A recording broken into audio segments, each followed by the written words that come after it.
Goeiedag en baie welkom hier by ons weeklikse oefening op Lewe met Ritme. Nou ons kom al hoe nader aan Paasfees. Hierdie is ons laaste week, volgende week begin ons met Heilige Week.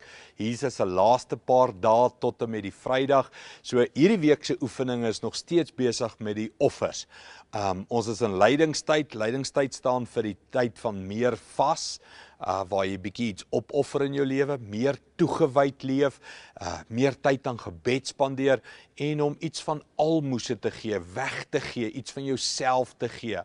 Nou, ons het gekyk na die vrou, die bejaarde vrou, 'n weduwee vrou wat uit haar min uit baie gegee het vir Jesus. Hy het by die skatkis gekyk, wat gee sy? En hy sê uit haar min uit het sy baie gegee.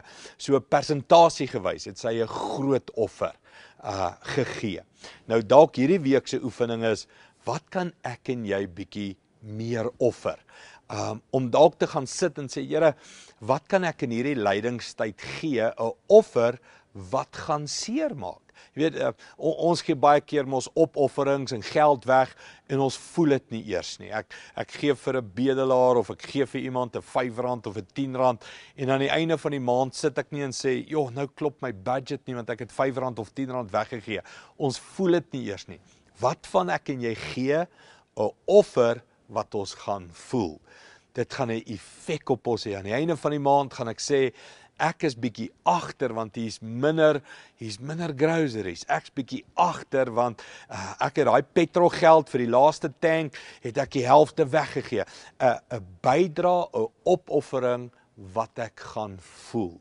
So, ek en jy vat hierdie week, ons bid daaroor, ons praat daaroor en ons sê watse offer kan ek maak wat ek gaan voel. So dis een, jy praat daaroor, jy bid daaroor. Maar die tweede ding is, dan gaan doen ons dit.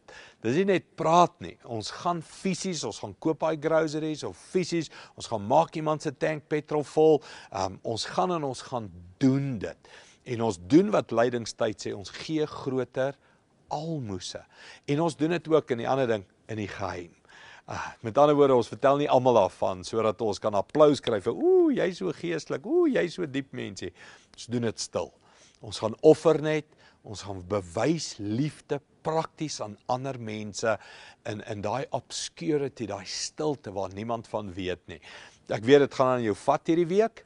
Jy gaan bid daaroor, jy gaan besluit daaroor, jy gaan dit neerskryf en dan teen die einde van die week, dan gaan jy jou hart uitdaag en sê, het ek dit gedoen? Of was my Christendom net woorde? Is my lewe met ritme net 'n interessante website wat ek saam kyk en saam praat daaroor, maar nie doen nie. So aan die einde van die week moes jy dit gedoen het. En jy moet iets voel van die lyding en die offer van Jesus Christus. Wat gaan jy hierdie week offer? Wat is jou uitdaging? Bid daaroor, skryf dit neer en doen dit. Sterkte, ons praat weer volgende week. Goed gaan.